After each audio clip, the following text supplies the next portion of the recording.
Kitabu cha Ufunuo wa Yohana, Revelation chapter 14:18, page 14:18, Revelation 21 and verses 1 to 3. Ufunuo wa Yohana mlango wa 20 na mstari wake wa kwanza hadi 3. Hatuwezi kuwa ndani ya Kristo na bado laana inatuhangaisha. Bwana Yesu asifiwe.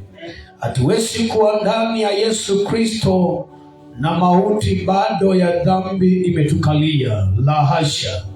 Tulikuwa katika nchi ya uharibifu kitambo, tulikuwa katika nchi ya kutokuonekana kitambo, lakini wakati tulimkubali Yesu akasimama akawa uvuvio katika nchi ya mauti, akatuvusha ng'ambo ya matumaini, akatuvusha ng'ambo ya uponyaji, akatuvusha ng'ambo ya uzima katika nguvu zake za msalaba. Kwa sababu kwa hivyo, kwa ajili ya msalaba, chochote ambacho kilikuwa kimetangazwa, chochote ambacho kilikuwa kimenenwa kinyume na maisha yetu, kwa sababu ya msalaba iliweza kuwa cancelled. Bwana Yesu asifiwe. Iliweza kukanzoliwa. Haleluya. Sema, nguvu ya mauti juu yangu ilikanzoliwa kwa nguvu za msalaba. We read in the book of Revelation chapter 21 and verses 1 through 3. Na Mungu wa mbinguni atubariki katika jina la Yesu. Kichwa cha ujumbe: Yesu ametutendea. Yesu alitutendea. Ufunuo wa Yohana 21 kuanzia penyewe hadi mstari wa 3. Then tutakuwa tunaenda katika Mwanzo, andika chini, tutatoka Ufunuo wa Yohana 21 tutaenda Mwanzo 3:19. Laana ilipotangazwa, laana ilipoingia kwa sababu ya mapungufu, nani alisimama kuweza kuiondoa ile ambayo ilikuwa imetangazwa kwa ajili ya maisha yetu? Bwana Yesu asifiwe.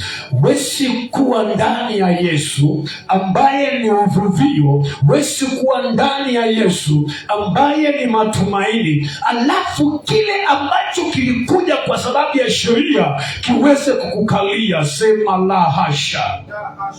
Najua kile kitu ambacho tunapigana nacho ni ignorance. What is ignorance in Kiswahili? Upumbavu. Amanda's words ambayo niza kosa kutokuelewa, kutokujua. Ignorance. Kupuuza. Yeah. Isema kupuuza, lakini kutokujua. Kutokujua. Yes. Bwana Yesu asifiwe. Kutokuwa na ufahamu, kutokuelewa. Hicho ndio kitu ambacho watu wanapigana nacho. Kwa sababu gani wanapigana nacho? Hawaelewi nini ambayo inafanyika. Hawaelewi nini ambayo ilitendeka. Kuna ushindi ambao tulipewa. Haleluya. Kuna amani ambayo tulipewa. Kuna kibali ambacho tulipewa. Kuna vita ambazo tulipiganiwa. Lakini mpaka sasa, kwa sababu ya kutokujua, tungali kwenye vita ambazo tulishindiwa. Yaani tayari mtu alikushindia vita, tayari mtu amemaliza, na wewe bado unataka kupigana. Inakuwa namna gani? Inakuwa ni tatizo nini? Hauelewi nini ambayo imefanyika juu yako. We read. Kisha nikaona mbingu mpya na nchi mpya,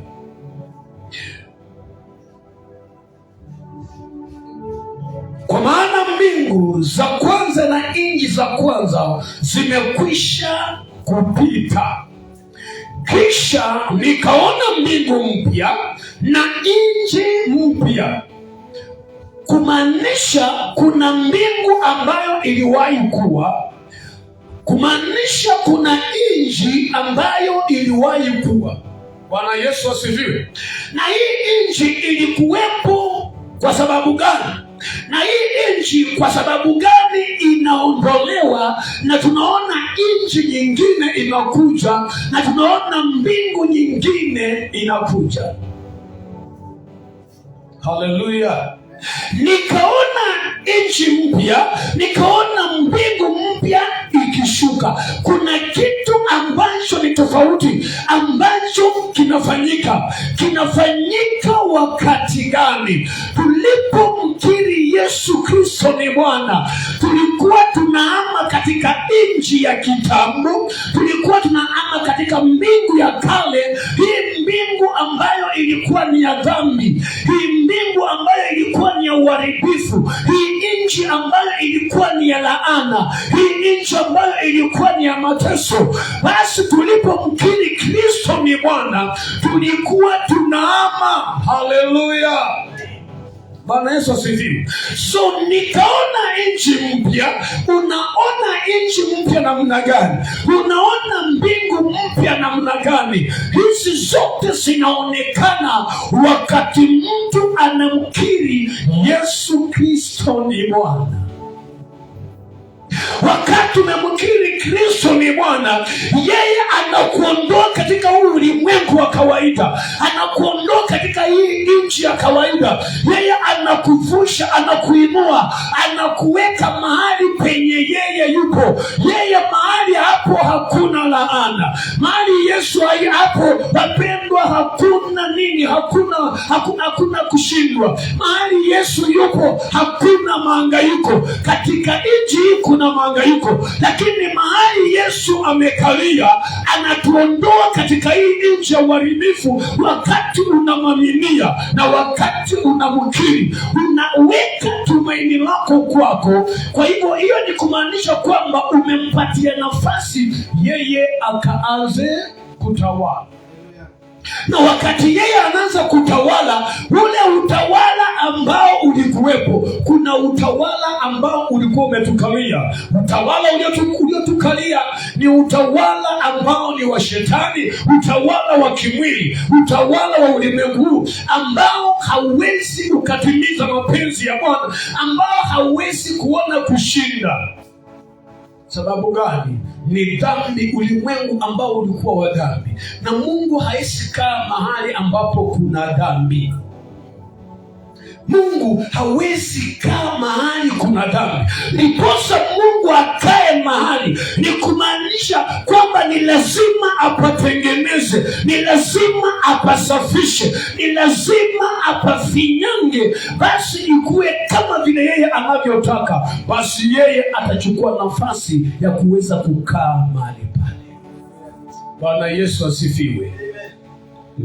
Kisha nikaona mbingu mpya. Hii mbingu mpya inakuja kwa sababu gani? Mwanzo 3:19. Mwanzo 3:19. Hii nchi mpya inakuja kwa sababu gani? Hii nchi mpya inakuja kwa sababu gani? 3:19 pastor. Mwanzo 3:19. Aha. Kwa jasho la uso wako utakula chakula. Kwa jasho la uso wako wewe utakula nini? Chakula. Aha. Hata utakapoirudia ardhi. Mpaka wakati utarudia hiyo nini? Ardhi. Ambayo katika hiyo ulitwaliwa. Ambayo katika hiyo ardhi wewe ulitwaliwa, ama wewe ulitoka kwa hiyo ardhi. Kwa maana mavumbi wewe. Maana mavumbi. Nawe mavumbini utarudi. Nawe mavumbini utarudi. Bwana Yesu asifiwe. Hatuko tena katika huu ulimwengu ambao unatangazwa laana kwa watu ambao wako ndani ya Yesu Kristo. Neno hili limesomwa mara kwa mara kwa matanga wakati mtu anaenda kuzikwa. Haleluya. Bali nataka nikwambie ya kwamba neno hili linasomwa kwa yule mtu ameokoka, mtu amemkiri Yesu Kristo, yeye amelala, amepumzika, na bado anatangaziwa laana juu ya maisha yake, safari yake ya mwisho. Kumaanisha bado tunaendelea kumfunga, ama ni nini tunafanya? Haleluya. So kama umeamini, Biblia inasema ya kwamba mtu akiwa ndani ya Yesu Kristo, yeye amefanyika nini? Amefanyika kiumbe kipya. Leo hii kwa nini tunatangaza laana hii kwa wale ambao wameokoka? Tunatangaza laana kwa wale ambao wamemkiri Kristo ni Bwana. Shida ni kwamba tumekosa kuelewa mahali ambapo kitu kinatoka na mahali ambapo kitu kinaelekea. Kristo alifanyika laana kwa ajili yetu. Bwana Yesu asifiwe. Kristo alifanyika mnyonge kwa ajili yetu. Kristo alichukua mapigo ambayo sisi tulikuwa tupigwe. Haleluya. Wakati tulikuwa hatuna msaada, wakati tulikuwa hatuna nguvu, wakati tulikuwa tumefungwa, Kristo aliingia akakatakata nyororo zote. Kristo aliingia akavunja laana, akakata kamba ambazo zilikuwa zimefunga maisha yetu, ya kwamba kwa mavumbi tutarudi hata kama tumemkiri yeye, ya kwamba kwa jaya chakula na ilhali tuko ndani ya Kristo. Haleluya. Nikaona mbingu mpya ikishuka, nikaona nchi mpya ikishuka. Kwa nini inashuka? Inakuja kubadilisha kile ambacho kilikuwa kinaendelea. Kuna mbingu ambayo ni ya dhambi, kuna nchi ambayo ni ya dhambi, nje ya Yesu Kristo. Bwana Yesu asifiwe.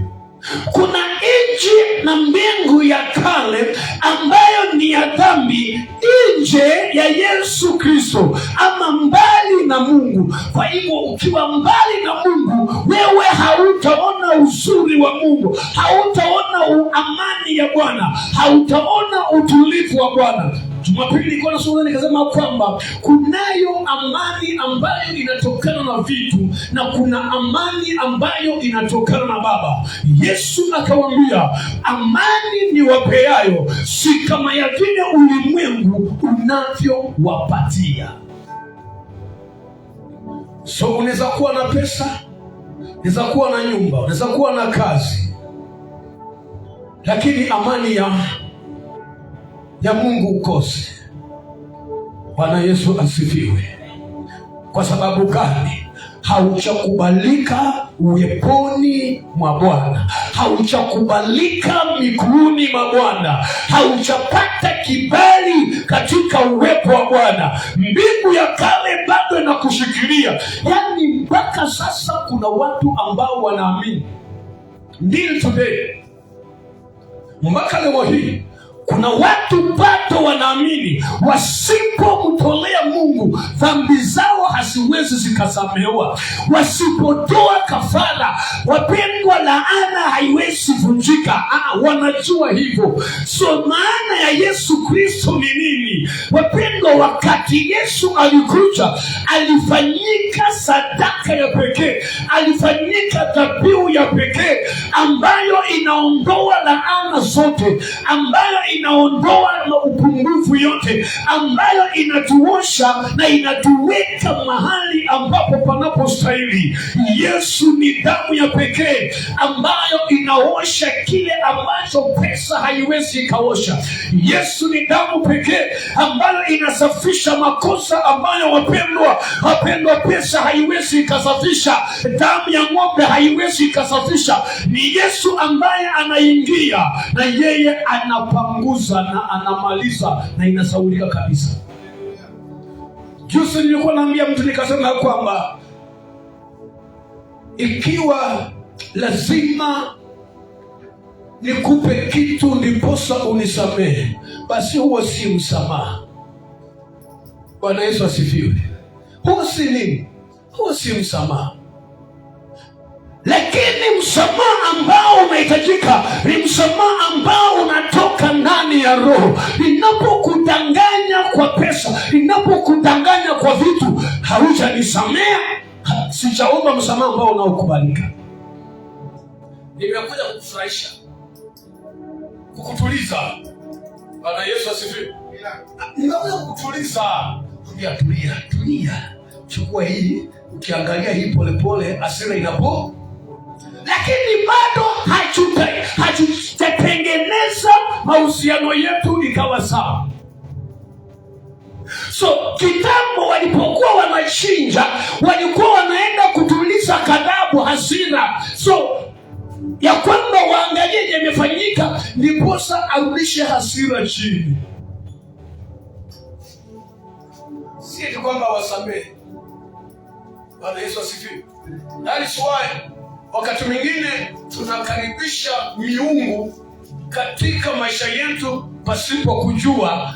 Wakati tunaanza kuchinja, wakati tunaanza kutoa kafara, si eti kwamba tunafanyia Mungu. Wapenda, kuna maroho nyingi sana. Kuna maroho nyingi sana, na kwa sababu ya hisia za wanadamu, kwa sababu za feelings za wanadamu, wanapofanya, wanafikiria wanamfanyia Mungu. The topic is coming. Imani sio kuhisi. Faith is not feelings. Bwana Yesu asifiwe. But faith is the assurity of the person beside you. Uko na uhakika, hauhisi, haufeel, kuna uhakika yuko hapa. Uko na uhakika, you have confidence, you are sure, but you don't feel. Maana feelings zinadanganya. Feelings wanga zinadanganya. Na watu wengi makanisani wanatumia feelings wakidhania kwamba wako na roho wa Mungu. Na hapa ndipo tumebebwa kwa feelings. Chungaji, nikasimama hapa nikapika nduru moja, wewe ukatazama ukasema ukafit, hiyo ni pawa. Ukasema leo pasta alikuwa anafanya. Kuna feelings ambazo watu wanafanya, na kuna philosophy ambayo watu wako nayo, wanapenda kusoma watu. So leo hii watu kwa madhabahu wanafanya vitu ambavyo watu wanataka, lakini si ambavyo Mungu anataka wafanye. A lot of people, many churches, they want to hear what they want to hear. They want to be told what they want to be told. Bwana Yesu asifiwe. Ukitaka kusikia ambacho nataka nikwambie, basi utacheka, utafurahia, utashangilia. Lakini tukikuja kwenye neno la uzima, tukikuja kwenye neno la haki, wapendwa, hili linakata, linachoma. Na hiyo ndio dawa ambayo inahitajika. Nilikwambia madhabahu Yesu alivunja, utaona kwamba haiko mzuri. Lazima uende uvunje madhabahu kwa kitu fulani. Bwana Yesu asifiwe. Nisema kwamba Yesu alichukua laana zetu kwa njia rahisi tu, wewe uamini. Very simple. Bado unasema hapana, haitoshi. So kumaanisha Yesu hatoshi, lazima tufanye kitu, tuongezee kitu kingine. Maana ya kifo chake ni nini? Yesu alitutendea. Yesu alitutendea. Bwana Yesu asifiwe. Mavumbini ulitoka, kwa jasho lako utakula. So leo hii tuko chini ya sheria ama tuko chini ya neema? Bwana Yesu asifiwe. Kama tuko chini ya neema, ni kumaanisha kwamba wakati ule tulikuwa hatuna tumaini. Listen to this. Wakati ule tulipokuwa hatuna tumaini, wapendwa, kwa mavumbi tungerudi. Tulipokuwa hatuna msaada, mavumbini tungerudi. Kwa jasho tungekula. Haleluya. Lakini wakati Yesu aliingia, wapendwa, hatukukuwa na mtu hata mmoja ambaye angeweza kuchukua kitabu akaangalia mashtaka yetu, akaangalia judgment zetu, akaangalia yale ambayo imeandikwa, afungue kitabu, avunje mihuri, aseme ya kwamba umesamehewa dhambi. Bwana Yesu asifiwe. Ambia mwenzako umesamehewa dhambi. Umesamehewa dhambi. Wakati umesamehewa dhambi, haleluya, kumaanisha wakati ule, wakati haijalishi laana gani ambayo ilitangazwa, haijalishi laana gani ambayo iliandikwa, haijalishi laana gani ambayo iliwekwa, lakini kuna kitu kimoja ambacho tunajua, ya kwamba tukiwa ndani ya Yesu Kristo, yeye amezivunja zote. Walipokuwa magerezani usiku wa manane, wakaanza kumwimbia Bwana, kaanza kumsifu Mungu. Paulo na Sila, zile nyororo ambazo zilikuwa zimewafunga miguu, Bwana Yesu asifiwe, hiyo laana ambayo ilikuwa imefunga maisha yao, hiyo laana ambayo ilikuwa imefunga jamii yao, walipokundua kitu kimoja, wakaanza kumwinulia Yesu Kristo macho, wakaweka tumaini lake kwake, wakaanza kumwambia Yesu, unastahili. Wakaanza kumwambia Bwana, hakuna mwingine kama wewe, ni wewe peke yako usiku na mchana, ni wewe unastahili kwa maisha yetu. Biblia inasema ya kwamba ghafla bin fu, zile nyororo ambazo zilikuwa zimewafunga wapendwa zikavunjika. Haikutoshea hapo peke yake, walipokuwa wametulia, Roho wa Mungu akawatembelea, akawakuza, akawaambia inuka. Bwana Yesu asifiwe. Wapendwa, wakati uko ndani ya Yesu Kristo, hajalishi nini ambayo imekufunga, lakini wakati uko na Bwana,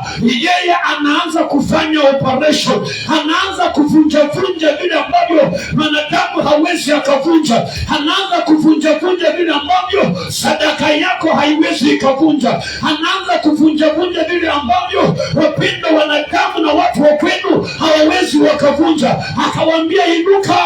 Yesu ako na uwezo wa kuinua maisha yetu pasipo sadaka zako. Yesu ako na uwezo wa kuinua maisha yako pasipo wewe kwenda kuchinja.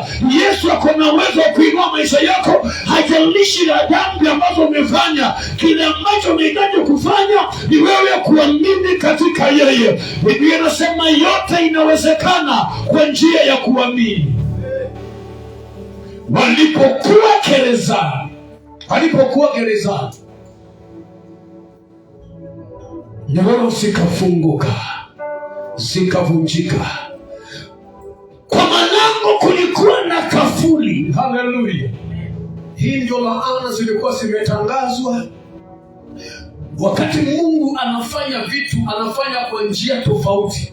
Bwana Yesu asifiwe. Sijui kama kuna mtu ambaye anapata the flowing of what I'm teaching today. Bwana Yesu asifiwe. Yaani mwanzo laana imetangazwa ya kwamba wewe ni mavumbi, ulitoka mavumbi, kwa jasho lako utakula. Ndio. Hiyo ni kitu ambacho kimefunga maisha ya watu, na hata mpaka leo kuna watu ambao bado wanaamini katika hiyo, na ili hali Yesu aliwashughulikia. Mwambie mwenzako Yesu alikusamea dhambi. Mwambie mwenzako Yesu alimaliza.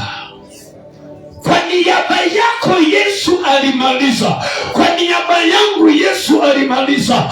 Inasemekana ya kwamba inawezekana wakati unaamini. Sijui kama kuna mtu ambaye anasema kuanzia leo nenda kuamini katika Mungu. Sijui kama kuna mtu ambaye anachochewa roho yake. Lisha alikuwa na mtazamo mwingine. Wapendwa, kuingia kanisani haitoshi, kutoa sadaka haitoshi, kuomba maombi marefu haitoshi, kuvaa vazi nyeupe haitoshi. Wapendwa, kunahitajika kuamini. Badiliko ambalo linahitajika ni wewe kuamini katika kasi ya msalaba. Sijui kama kuna mtu anaamini katika kasi ya msalaba siku ya leo. Sijui kama kuna mtu ambaye anaamini kwa kazi ya msalaba asiku ya leo. Lakini mwambie mwenzako inawezekana. Mwambie mtu inawezekana. Bwana Yesu asifiwe. Nikaona mbingu mpya, nikaona nchi mpya ikishuka. Kumaanisha ile nchi ya kwanza ambayo ilikuwa ya mateso ilikuwa imesongeshwa kando. Haleluya. Ile nchi ya laana ilikuwa imesongeshwa wapi? Kando. Ile nchi ambayo ni ya kiza ya mahangaiko ilikuwa imesongeshwa kando. Wakati imewekwa kando, ndio tunaona kuna nchi na mbingu mpya inashuka.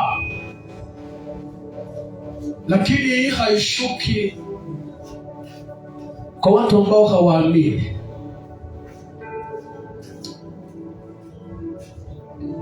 First John chapter 2, chapter 1. First John. First John. First John. If you are there, say amen. First John. Glory to Jesus. Page 13 and 392.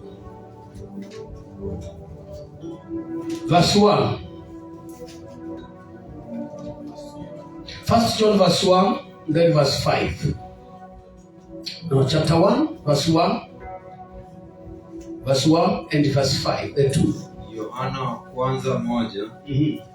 Lilo lililokuwako tangu mwanzo. Lile lililokuwako tangu mwanzo. Nini ambayo ilikuwa tangia mwanzo? Neno la uzima. Bwana Yesu asifiwe. Nimewaambia ya kwamba tangia mwanzo kulikuwa na sheria na kulikuwa na neema. Kulikuwa na sheria, kulikuwa na nini? Na neema. Hizi ujumbe zote Mungu alipeana kwa Musa. Maana Musa akipeana ujumbe, aliwapatia ujumbe wa sheria na pia ujumbe wa neema. Aliambia kwamba mbele yenu naweka baraka, mbele yenu naweka nini? Laana. So uamuzi ni wenu, ni nani ambaye mtachukua? Aidha mchukue neema ambaye ni uzima mwishi, ama mchukue matendo mwangamie. Bwana Yesu asifiwe. Lile lililokuweko tangu mwanzo, fanya namna gani? Tulilolisikia, lile ambalo waliwahi sikia, tuliliona kwa macho yetu. Mlifanya namna gani? Kwa macho mliona. Tuendelee. Tulilolitazama. Bwana Yesu asifiwe. Kutazama pia mlitazama, na mikono yetu ikapapasa. Tuendelee. Kwa habari ya neno la uzima.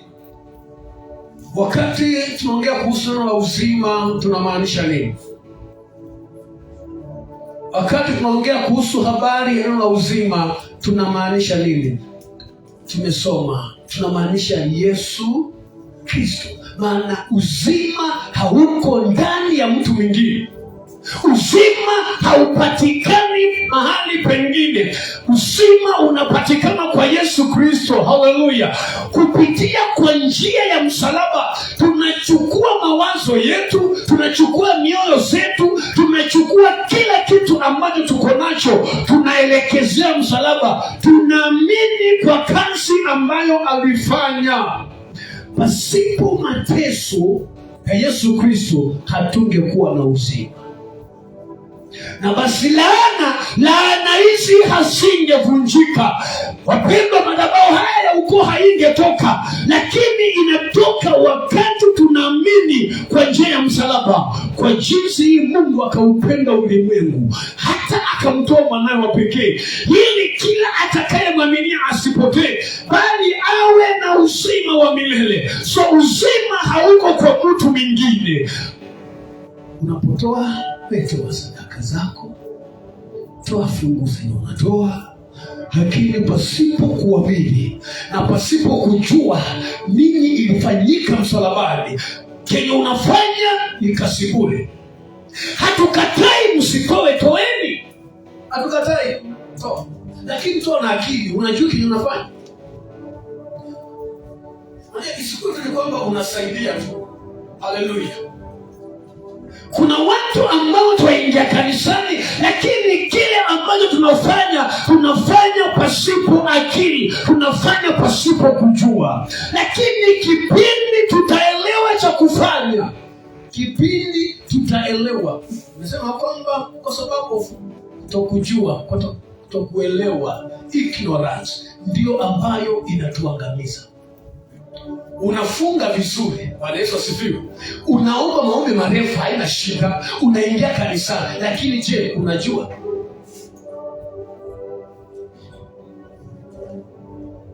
Unaweza tembea kwa barabara, lakini barabara ambayo unatembea si sawa ambayo inakana utembelee. Bwana Yesu asifiwe. Kuna barabara ama kuna njia tunaweza iendea, lakini kuna uwezekano hiyo njia haikupeleki penye unahitajika ufike, lakini uko kwa njia. Lakini ukijua, unakuwa na confidence, unakuwa na uhakika ya kwamba nitafika salama. Bwana Yesu asifiwe. Kuomba tutaomba sana, kufunga tutafunga sana, lakini si kufunga ndiko ambako kutakusaidia wewe kufika. Acha nikwambie, the moment mtu wanga anamaliza kufunga hivi, nini wanga inafanyika? Nini wanga inafanyika? Majaribu. Listen, Yesu ameketi mlimani 40 days 40 nights. Hapo mahali shetani hangeweza kukaribia. Shetani hajali na kufunga kwako. Shetani hajali. Shetani wewe kufunga haumbabaishi shetani. Haumbabaishi. Wewe funga tu. Funga tu. Lakini hatukatai usifunge. Nipate vizuri. Bwana Yesu asifiwe. Lakini baada ya kufunga hivi, naye shetani anatokelezea anamwambia wewe kama ni mwana wa Mungu basi ruka hapo chini. Mungu ataruhusu, utashikiliwa. Lakini kwa sababu Yesu alijua, alielewa, hakujibu akamwambia mimi alimwambia wewe hiyo imeandikwa hivi. Bwana Yesu asifiwe. Je, ni nini ambacho unajua Wakristo wengi leo hii wanaangamia kwa sababu ya kutokujua, kwa sababu hawana maarifa, hawana neno la uzima ndani yao. Lakini kipindi watapokea neno la uzima, shetani hata wasongea. Recently nilikuwa nimeandika kitu kwa wall. So we fight the defeated enemy. Tunapigana na adui ambaye amefanya nini? Ameshindwa. Sasa kwa nini una waste nguvu zako? Kwa nini una waste nguvu zako hapo? Why? Lakini kama ungejua ya kwamba vita walikupigania. Si kama kuna mtu anajua. Bwana Yesu asifiwe.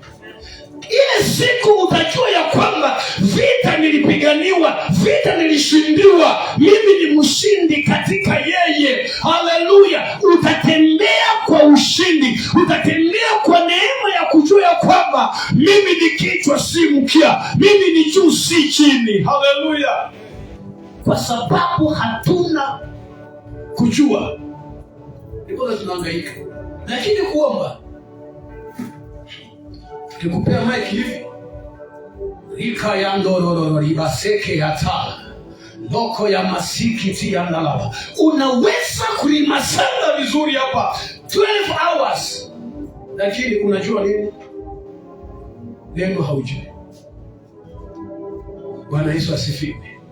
Yesu alitushindia. Nataka nikwambie mtoto wa Mungu, nataka nikwambie hivi na upate kuelewa. Ulipomkiri Yesu, ile mbingu ya mateso iliondoka, ile nchi ya mateso iliondoka, ile nchi ya laana iliondoka. Maana mtu akiwa ndani ya Yesu Kristo, yeye ni nini? Ni kiumbe kipya. So hauwezi kuwa mpya. Neno upya katika Greek, the word new in Greek inamaanisha kainos. Kainos inamaanisha fresh. Fresh. Kitu mbichi. Kitu ambacho hakijatumika. Bwana Yesu asifiwe. So wewe uko ndani ya Kristo, haujatumika, umepakejiwa, umetengenezwa, umetolewa. Bwana Yesu asifiwe.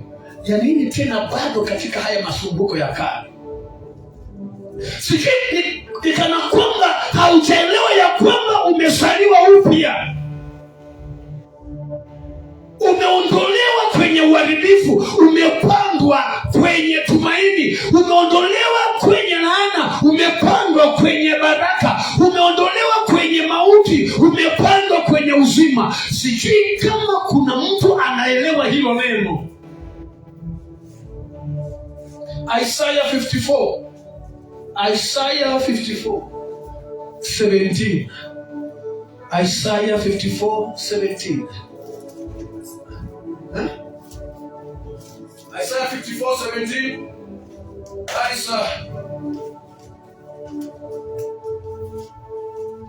Page 856. Isaiah 54:17. Can you read for us? Page 856. Isaiah 54:17. Kila silaha itakayofanyika juu yako haitafanikiwa. Umefika? Kama umefika sema amen. Isaiah 54:17, ukurasa 856. Page 856. Page 856. If you are there, say amen. If you are there, say amen. If you are there, say amen. The word of God is sweet. The word of God is sweet. Isaiah 54:17. Kila silaha itakayofanyika juu yako haitafanikiwa. Hebu sikia. Just listen from the flow of things. The flow of grammar. The flow of the word of life. The assurance. Hakika. Sikia haya maneno ni ya uhakika, si ya kupatisha. Ukipendwa umependwa. Bwana Yesu asifiwe. Yaani hiyo haina tena kupatisha. Hakuna silaha. Kila silaha itakayofanyika juu yako haitafanikiwa. Tena haipatishi, hakuna kupatisha. Iko waziwazi na kinaganaga, inasema kila silaha. Hakuna mahali inaacha, inasema kila silaha. Na kila ulimi utakaoinuka juu yako katika hukumu. Bwana Yesu asifiwe. Pastor, Genesis 3. Hiyo ngine bakia. Genesis 3:19. Hiyo ngine bakia tu hapo kwenye tu. Ngine bakia. Sasa kiwachanganya. 3:19. Genesis 3:19.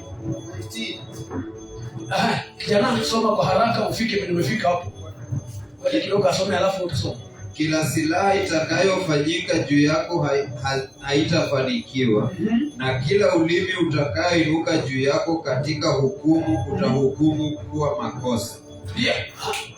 Kwa jasho la uso wako utakula chakula. Sasa hii ni neno ambalo linatamka kutoka wapi? Kwa ulimi. Bwana Yesu asifiwe. Maneno yanaongelewa kutoka wapi? Kwa ulimi na mdomo. Tuendelee. Kwa jasho la uso wako utakula chakula. Hii ni statement ambayo inatangazwa. Hii ni laana ambayo imetangazwa. Hii ni hukumu ambayo imetangazwa. Na neno limesema waziwazi ya kwamba na kila neno litakaloinuliwa, kila silaha itakayofanyika juu yako haitafanikiwa, na kila ulimi utakaoinuka juu yako katika hukumu utahukumu kuwa mkosa. Bwana Yesu asifiwe. Pastor maliza. Hata utakapoirudia ardhi ambayo katika hiyo ulitawaliwa. Bwana Yesu asifiwe. Today we stand to cancel any spoken word against your life.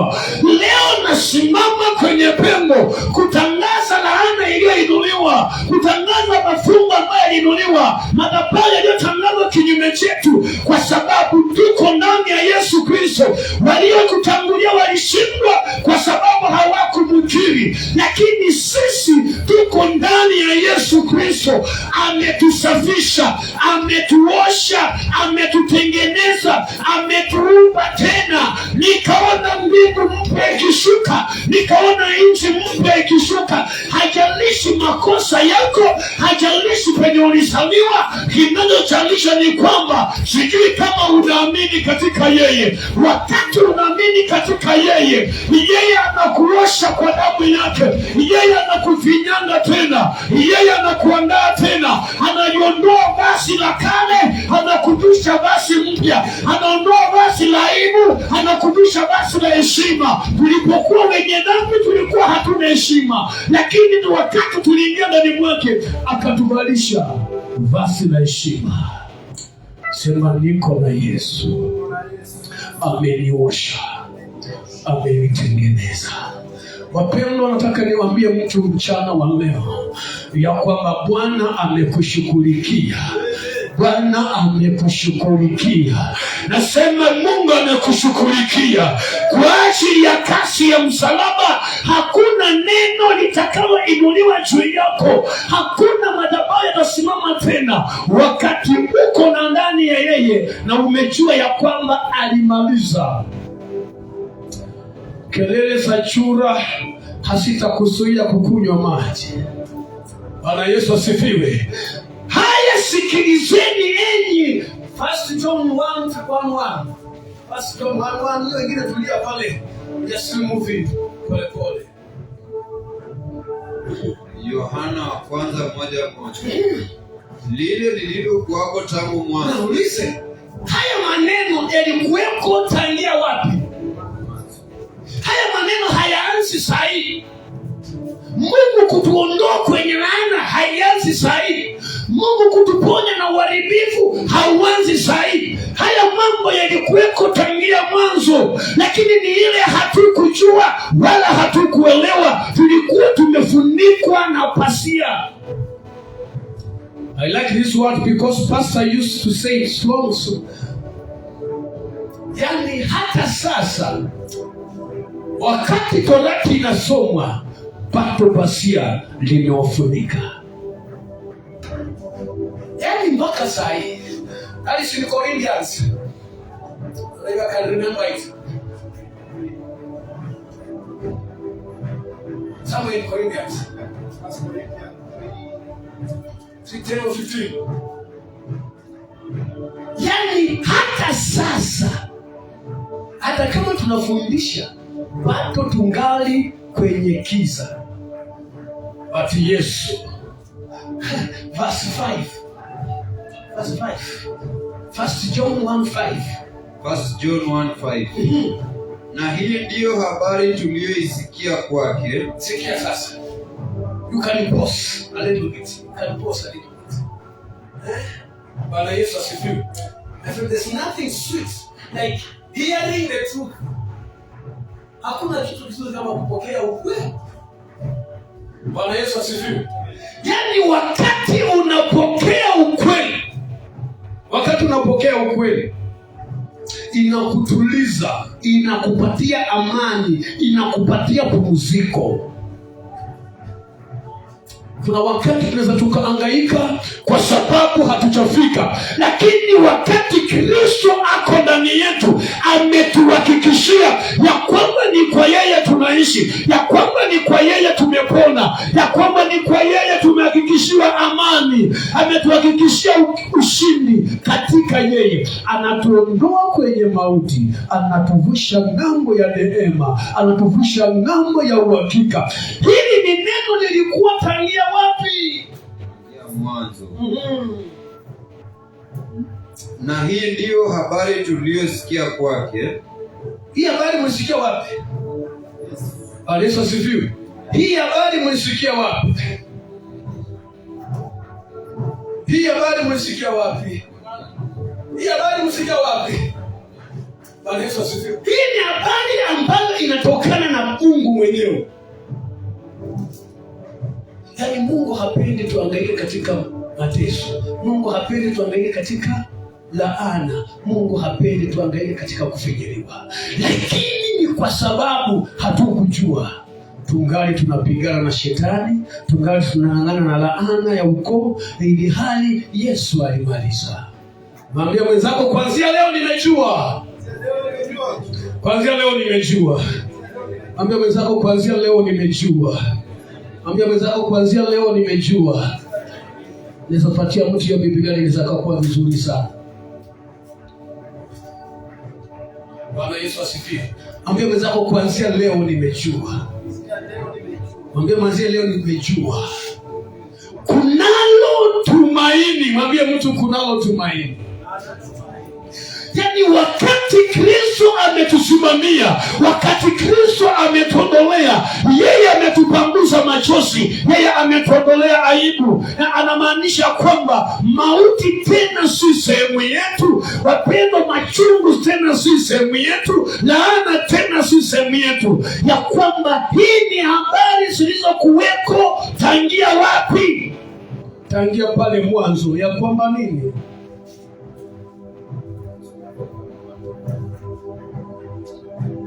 Soma verse 2. Yohana wa kwanza 1:2. Na uzima huo ulidhihirika. First John chapter 2.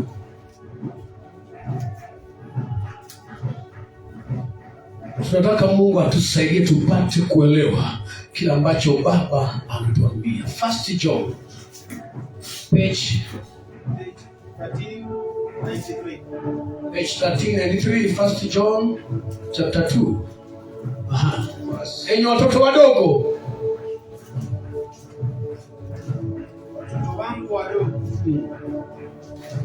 Yohana wa kwanza 2:1. Watoto wangu wadogo. Sasa sisi ndio haya maneno tunazungumzia. Mwambie mwenzako ni wewe. Mwambie mwenzako ni wewe. Bwana Yesu asifiwe. So ni mimi na wewe ambayo haya maneno tunaambiwa yalikuweko tangia mwanzo, na yeye akatushughulikia, yeye akatusimamia, akaleta mbingu mpya, akaondoa mauti, akaondoa kushindwa, akaondoa laana, akavunja madhabahu. Basi sasa tumekuwa ni wapya, sisi ni wapichi. We are fresh. Watoto wangu wadogo, nawaandikia haya ili kwamba msitende dhambi. Nao tulikuwa kwa dhambi. Bwana Yesu asifiwe. Tulikuwa kwa nini? Pastor, fungua Ephesians chapter 5 and verses 8. Ephesians chapter 5 verse 8. Msitende dhambi. Baki hapo, usiende mahali. Nini baki tu hapo? Na kama mtu akitenda dhambi, na hata kama mtu atatenda dhambi, tunaye mwombezi kwa Baba. Kuna mtu ambaye anakuombea. Haya mambo yalikuweko tangia mwanzo. Hata saa hizi sisi tunaswaliwa, wengine wataswaliwa, yeye ameshughulikia vizazi na vizazi. Lakini je, tunaishi kulingana na mapatano ama tumekataa kuamini? So tatizo ni je, unaamini? Uliza mtu kama anaamini. Ukitenda dhambi,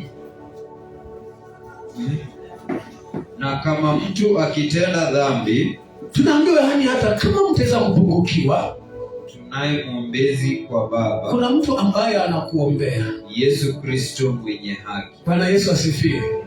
Yani imagine, kuna mtu ambaye anakushughulikia kesi ya maisha yako. Kuna mtu ambaye anashughulikia hali yako. Mwambie mtu kuna mtu anakushughulikia. Mwambie mtu kuna mtu anakushughulikia. Kuna furaha wakati wapendo ulikuwa hauna msaada. Kuna amani wakati ulikuwa unahangaika, na baadaye mtu anatokelezea anakuambia, Paul, stand, be still, I am working upon your case. How do you feel? Tulia, relax, wacha pressure, wacha mbio, nashughulikia mambo yako. Not tomorrow, but right now. Bwana Yesu asifiwe.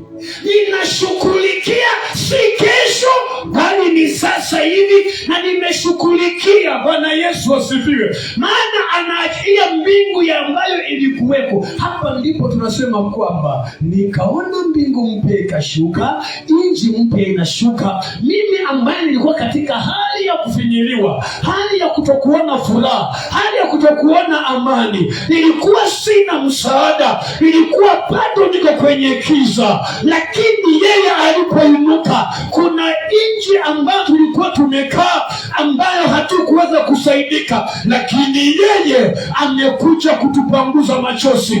Cry no more, weep no more, for he loves you so much. Anakupenda. Mwambie mwenzako anakupenda. Mwambie mwenzako anakupenda. Ephesians chapter 5 as we wind up, as we shall continue another time.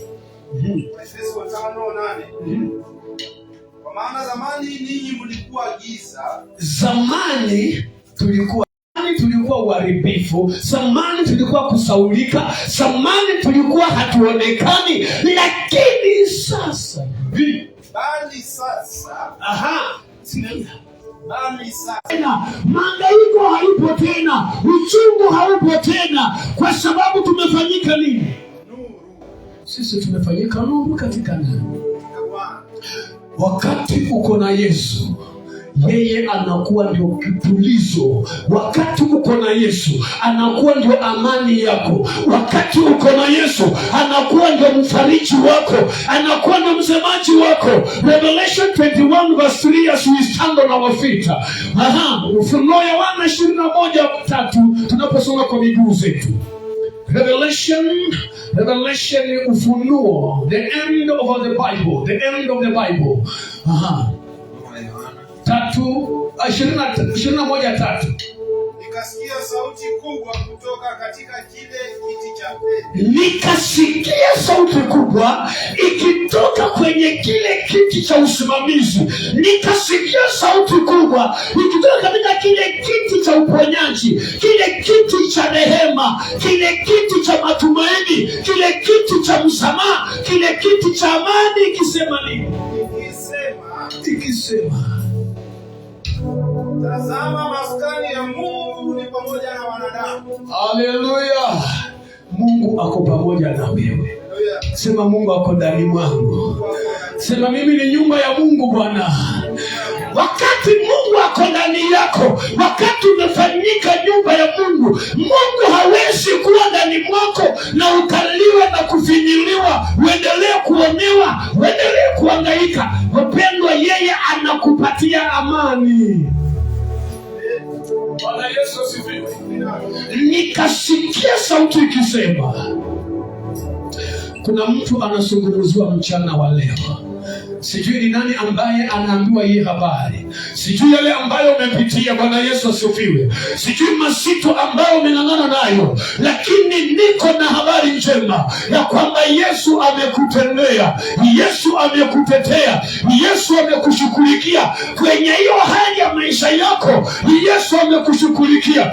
Ambia tu eng'otu mikono zako na sauti yako, mwambie Bwana asante kunitetea, mwambie Bwana asante kunipigania, asante kuondoa laana, asante kuondoa mauti, asante kunivalisha vazi. Kuna vazi ambalo lilikuweko la dhambi, vazi hili lilifanya wapendwa tusionekaniwe, lakini Kristo amesimama kwa ajili yako.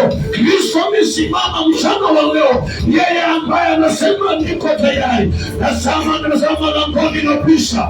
Kama kuna yule ambaye anasikia sauti, afungue moyo wake, nitaingia ndani mwake, nitakaa na yeye pamoja nami. In the name of Jesus, I just lift your voice as we give God a whole thanksgiving. Father, we appreciate you for your love. We appreciate for your doing.